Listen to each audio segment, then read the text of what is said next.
Egaa akkuma beekamu jijjiirraa maallaqaa karaa ethio bilaak maarkeettii eedootti gabaa gurraachaa yookaan hawalaa isa jedhamuun akkasuma karaa baankiitiin illee chaanala kanarratti guyyaa hundayyuu qabadheen dhufa jechuudha.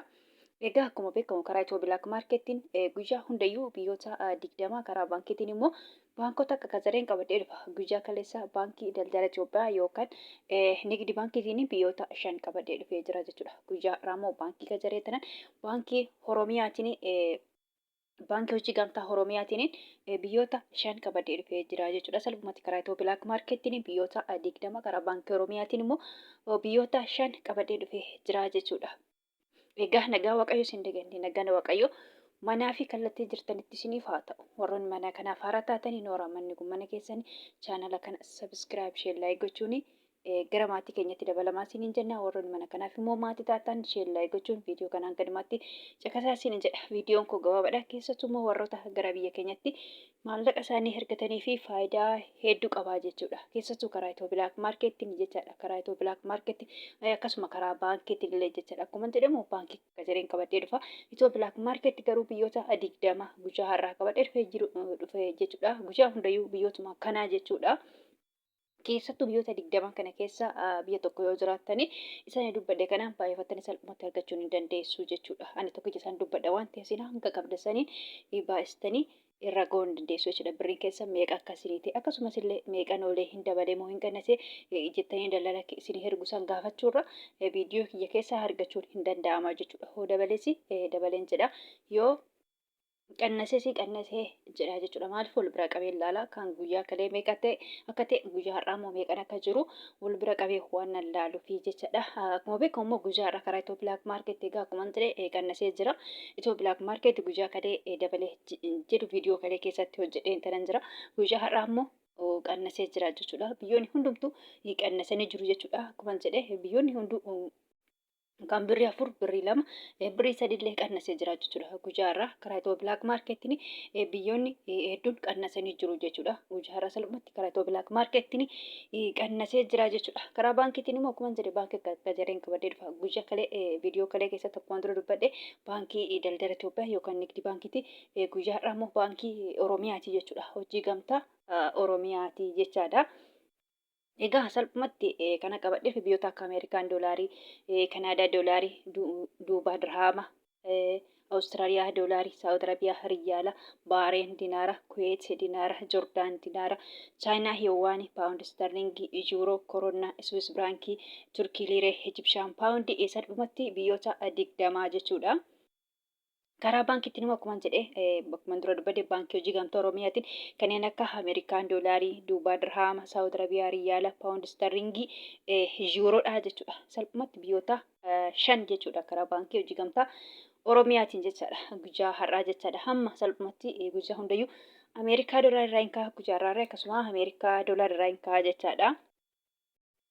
Ameerikaa doolaariin tokko guyyaa har'aa karaa ethio bilaak maarkeettiin birrii 100 fi birrii 80 fi saantiima 24 jechuudha. Guyyaa kalee birrii 80 tokko ture jechuudha. Birrii 100 birrii 81 ture. Guyyaa har'aa Ameerikaan doolaariin tokko birrii tokkicha qannasee jira jechuudha. Birrii tokko jechuun salphaa miti jechuudha. Akkasuma immoo Ameerikaa doolaariin tokko immoo karaa baankii hojii gamtaa Oromiyaatiin birrii 100 birrii 56 fi saantiima 91. Awustiraaliyaa doolaariin tokko karaa ethio bilaak maarkeettii yookaan hawalaadhaan birrii 100 birrii 29 fi saantiima 42.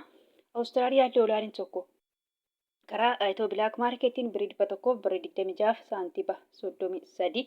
Kan itti hoomaan rihaalli karaa ethio bilaak maarkeettiin birrii 400 fi birrii 68 fi saantiima 74. Kan itti duubaa dirhaamiin tokko karaa ethio bilaak maarkeettiin birrii 49 fi saantiima 07 birriin duubaa irra guyyaa har'aa qannasee jira jechuudha. Akkasuma immoo duubaa dirhaamiin tokko karaa baankii hojii gamtaa Oromiyaatiin birrii 44 fi saantiima 92. Saawud Arabiyaa riyaalli karaa ethio bilaak maarkeettii eedootti yookaan gabaa gurraachanii birrii 48 fi saantiima 01.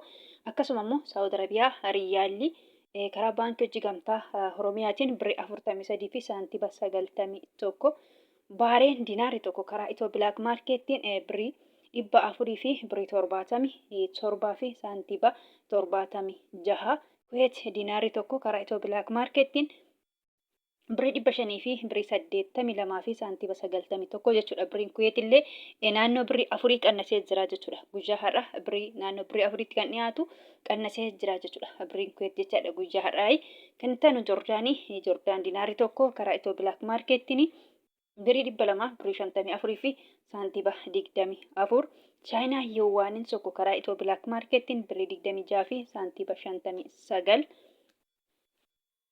Kan itti aanu paawundiidha. Paawundi sterlingiin tokko karaa Itiyoo Bilaak Maarkettii yookaan gabaa gurraachaan birrii 200 fi birrii 40 tokkoo fi saantiba 44. Akkasuma immoo paawundi sterlingiin karaa baankii hojii gamtaa Oromiyaatiin birrii 200 fi birrii 8 fi saantiba 71.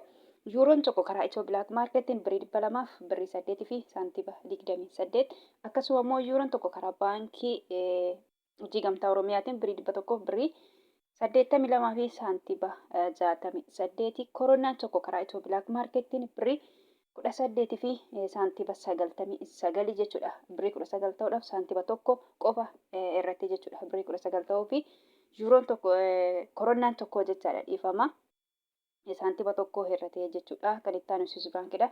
Swiss Baankiin tokko karaa Itiyoo Bilaak Maarkettiin birrii 200 fi birrii 25 fi saantiba 78.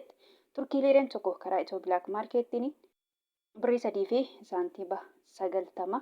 Israa'el shekeliin tokko karaa Itiyoo Bilaak Maarkettiin birrii 60 fi saantiba 57. Birriin Israa'el guyyaa har'aa qannasee jira jechuudha. Kan itti aanu Ijipshaan paawundiidha yookaan birrii Ijiptii yookaan birrii Gibxii tokko jechuudha. Karaa Itiyoo Bilaak Maarkettiin birrii 3 fi saantiba 47. Yemen rihaali tokko karaa Itiyoo Bilaak Maarkettiin 0 saantiba 75. Hindii ruupiin tokko karaa Itiyoo Bilaak Maarkettiin birrii 1 fi saantiba 89. Paakistaan ruupiin tokko karaa Itiyoo Bilaak Maarkettiin 0 saantiba 64 sharafachaa oolan yookaan jijjiirrachaa oolanii jiru jechuudha. Salphumatti karaa Itiyoo Bilaak Maarkettii yookaan gabaa gurraachaa yookaan hawalaadhaan guyyaa har'aa akkuma jedhe qannasee jira jechuudha.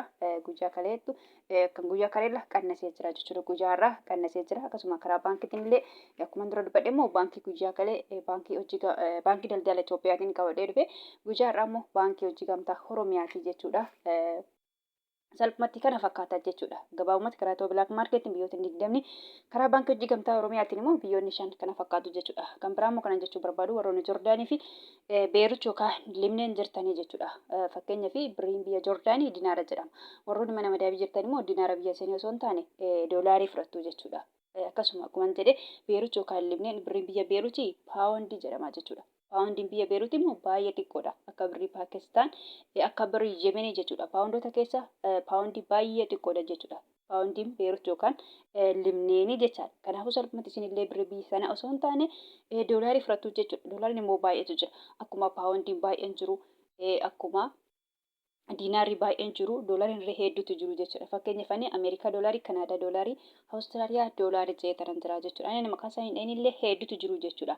Kanaafuu salphumatti isin doolaarota keessaa Ameerikaa doolaarii ta'a jechuudha. Salphumatti warroonni Joordaanii fi Beerut yookaan Libneenii Ameerikaa doolaarii herreggattu jechuudha. Fakkeenyaaf guyyaa har'aa karaa Itiyoo Bilaak Maarkettii yoo ergattanii birrii 100 fi birrii 80 fi saantiba 24 herreggattu jechuudha. Warroonni Joordaanii fi Beerut yookaan Libneen jirtanii jechuudha. Karaa Itiyoo Bilaak Maarkettii yoo ergattan karaa baankiitiin immoo yoo ergattan jechuudha. Akkuma dura dubbadhe baankii hojii gamtaa Oromiyaatiin immoo yoo ergattanii Ameerikaa doolaariin tokko guyyaa har'aa akkuma dura dubbadhe birrii 100 fi birrii 56 fi saantiba 91 jechuudha. Kanaan herreggattu jechuudha. Warroonni Joordaanii fi Beerut yookaan Libneen jirtanii malee birrii biyya sanaa hin ta'u jechuudha. Ameerikaa doolaariin tokko kana ta'a waan ta'eef jechuudha. Salphumatti warroonni Joordaanii fi Beerut yookaan Libneen jirtanii Ameerikaa doolaariin herreggattu yookaan assaabbattu jechaadha. Egaa gabaabumatti viidiyoon koo har'a kana fakkaata. Viidiyoo birootiin hanga walitti deebinutti nagaan naaf tura.